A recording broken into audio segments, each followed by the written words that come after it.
What's up guys, Manny from Motomillion, and let's get this M1000RR ready to ride.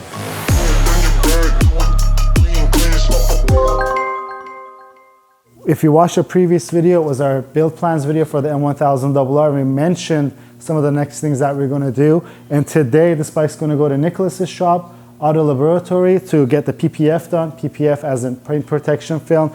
The bike is all carbon. And what we've found out over the years of riding some of these special models that come with carbon fiber bodywork and really sticky tires, that it gets chipped really easily. So we want to protect the paint by applying the PPF film on it. And we're going to take the chance that since the side panels are going to come off, we're going to put our radiator guards on this bike because we want to get this bike ready to ride.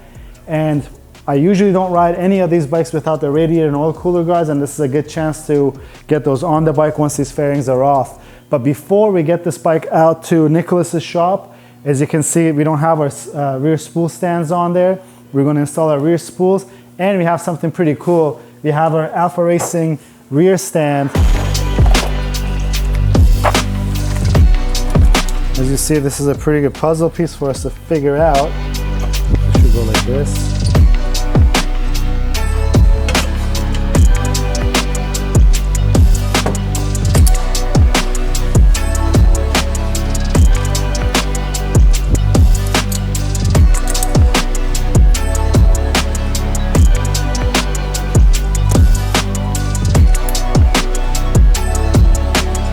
One thing to note, guys, I don't know if you realize, we flip these around. We just realized that the distance between these three bolts are not equal and it only goes one way. I only had it with two bolts and I didn't pay attention. I just wanted to kind of mock it up together. And then when I went to put the center hole, it wasn't lining up. So we just flipped them around. And there's no instructions, but it's not really hard to figure out, as you see. And if you're trying to do this yourself, this can probably give you an example how it all goes together. So for our spools, we're going to go with some color. We're going to go with blue spools.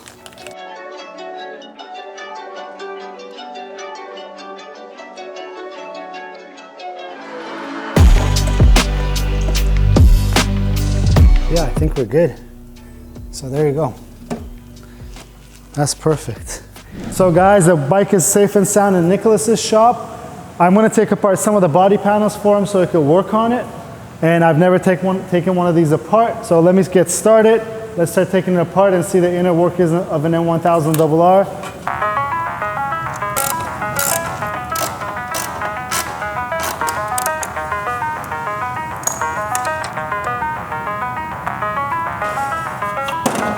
There we go. So the total of the thing is off.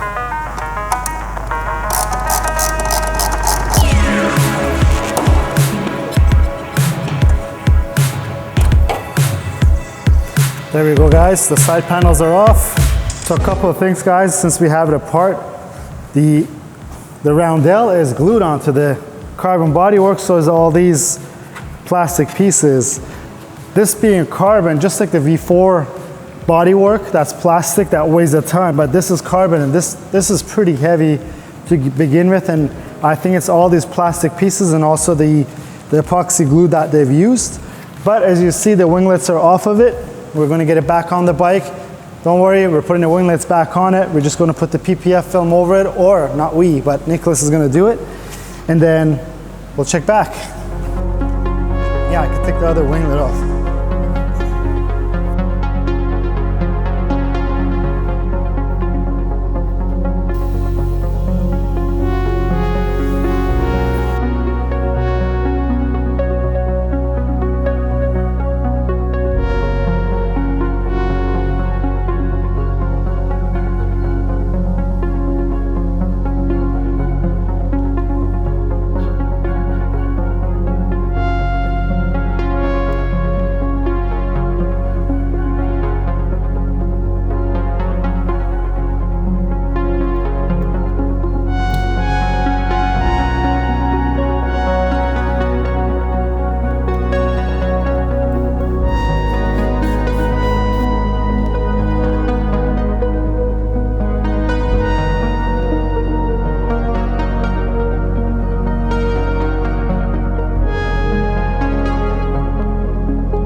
Guys, we're back at the shop. Our M1000RR is back at the shop. It might not look like an M1000RR because the winglets are missing and we have to dismantle the bike a little bit so that we can get the PPF done. But it's all done and it's all here. Now we're gonna put it back together and do a couple other things to get it ready for its first ride. And some of you guys might wonder, why did we PPF the bike? PPF standing for paint protection film. We did it because when a bike is carbon, it has a clear coat on it, obviously, when it's gloss, or even satin has a clear coat on it, it's a satin coat.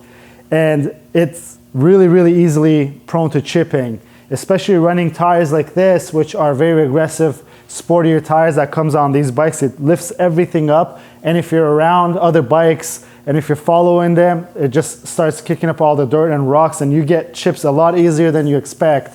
And we just wanted to make sure that we protect the bike so that my OCD doesn't go crazy when I see a chip. You probably, 99% of people don't see it when it's under here and other places, but it just gets to me when I'm working on it and I see that it's chipped. So the PPF is done. We're gonna have to wipe the bike down right now, and then I'm gonna start taking it apart to install our winglets. We're gonna install our DH83 radiator guards. We're gonna install our windscreen, but before that, we're gonna install our Shieldotron instrument cover protector on there. And finally, we're gonna install our NRC tail tidy kit on the bike. Let's get to it. Let's start putting it back together, and then we'll report back once we get some of the stuff on the bike. Depending on what kind of film you use, on this one we use the Expel self-healing film. If you get a scratch, all you do is you grab some hot water, you pour it on it, it becomes as good as new again. And one thing I haven't mentioned yet is that we PPF the headlights.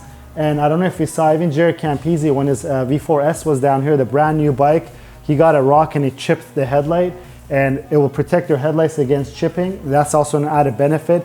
And for those of you guys who are looking for the stuff, we're gonna have the pre-cut PPF pieces available for you guys to purchase so that you could install it on the bike.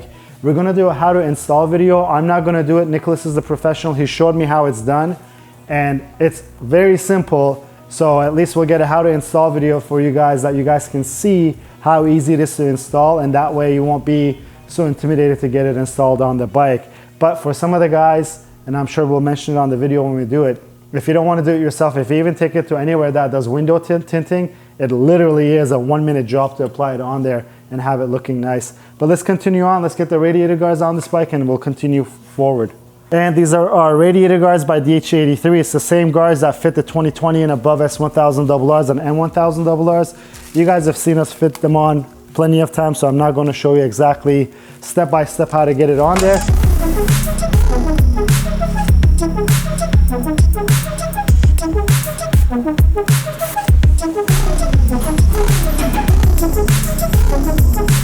If you get these radiator guards and by any chance one of these tabs are bent like this, I'll just bend it to show it to you guys. You could gently just push it down to put it back in place. These are laser cut and machine bent, but sometimes the bends are not exactly perfect. So don't forget, if you get it, you could always bend them into shape if you have to. So that's a little tip. And let's see if we could get this in here, because this carbon piece, I don't want to take it out, but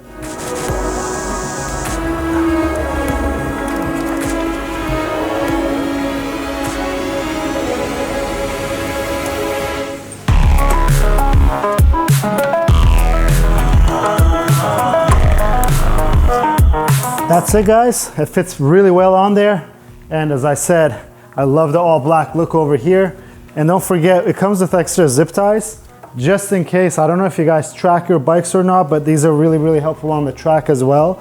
And if you start getting rubber or dirt behind it, if you want to remove it and reinstall it, it comes with some extra zip ties on there. So you guys might ask, why do they come with zip ties, or why do they use zip ties on the top and bolts in the bottom? The only reason why it uses zip ties on the top radiator guard is because it's prone to a lot more vibration than the lower one. It's a bigger piece.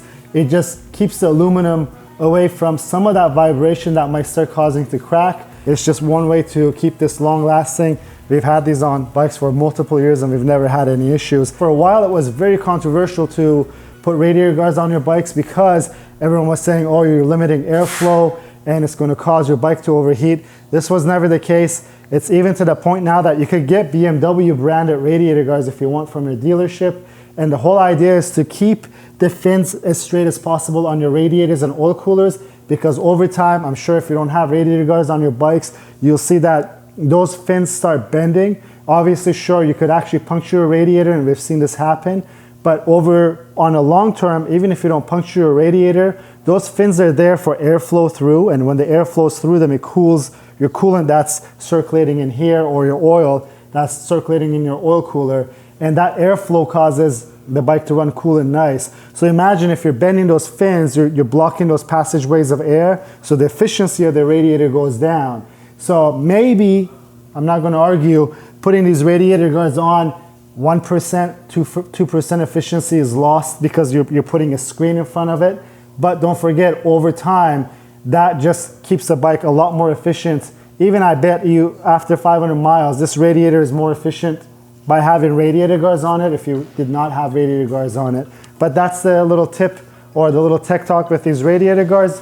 I want to start putting the winglets back on the bike, wipe the fairings down, and let's get this bike back together.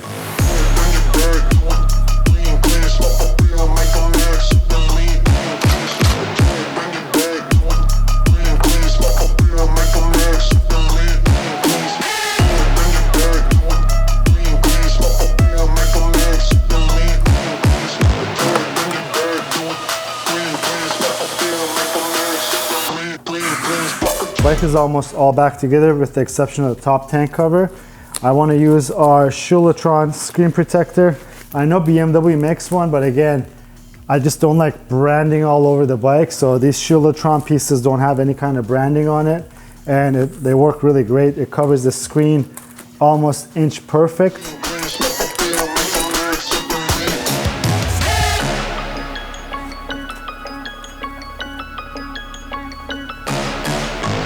And it comes with its own little squeegee. One. And there you go. Not too bad. And we're gonna have to call Nicolas this time to install our screen protector. Let's get our windscreen on there. And I'm excited for the tail tidy.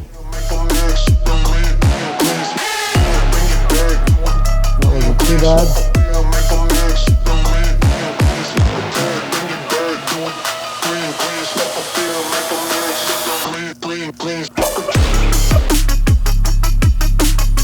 There we go, officially all the bodywork is on. We'll get I won't put the seat on right now until we put our fender eliminator on. I just want to point out to you guys that this top tank cover is such a complicated piece. Even the OEM piece that you see over here does not line up all that nicely, all these gaps, but it is what it is. It's carbon. This piece is pretty complicated. Even with all the tabs and everything that they put on there, it tries to help it to fit, but it doesn't fit perfect, but we could live with that. But let's get onto that fender eliminator kit right now.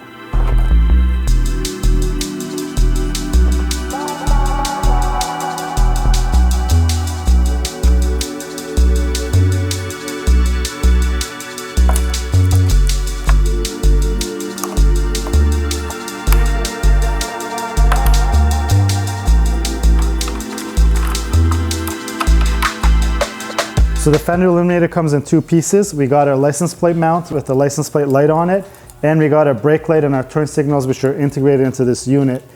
On the previous models, we'd have to put it together and put it on the bike. But on this one, on the 23 and newer models, we're gonna first install this, and then we'll install a license plate bracket.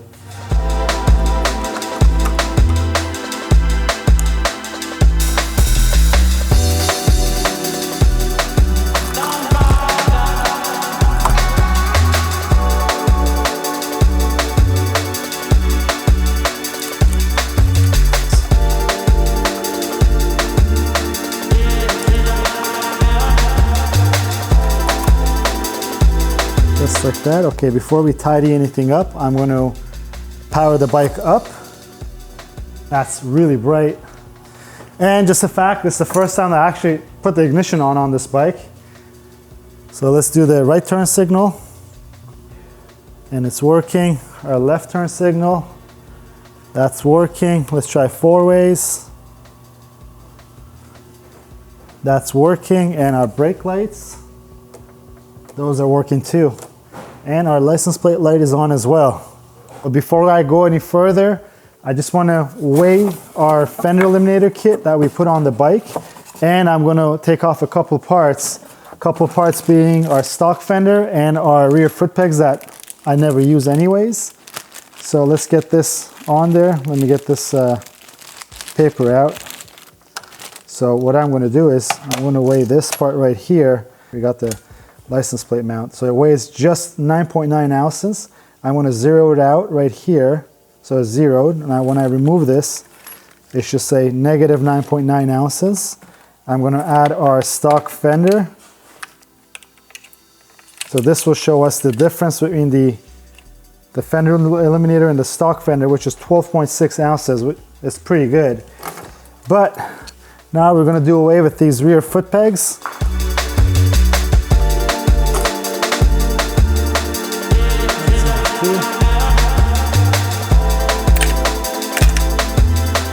There we go, 2 pounds and 3 ounces saved by removing this rear passenger foot pegs, and our fender eliminator, which we put on the bike, also saved that weight, or was a part of the weight savings that we did.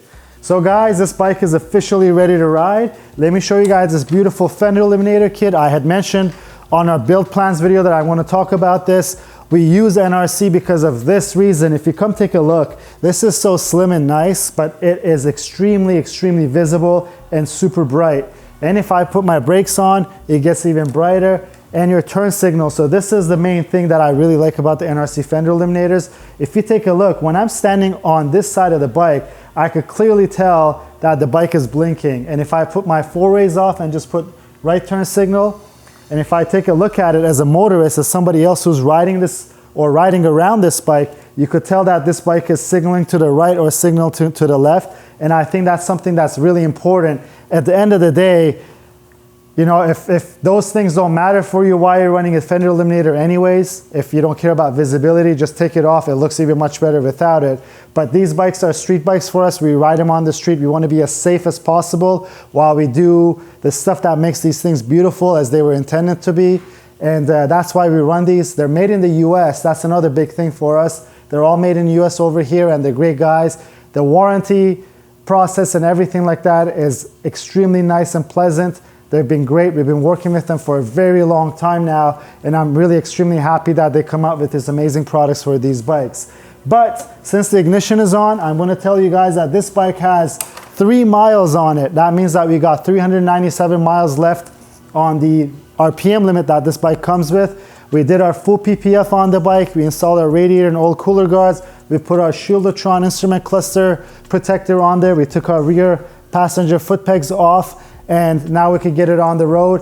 On the next video, you could expect to see me ride this bike. I'll give you guys my first ride impressions of the bike. It kind of sucks that it has that RPM limit because it's not the way that I would like to break my bikes in, but it is what it is. It's a BMW product. That's how they want us to do it. They restrict us. There is no way around it, guys. There's no way around getting that restriction, even with fancy electronic tools. Even our tools that we have to ride it at least, I think, 396 or 98 miles. So we're gonna stick to it.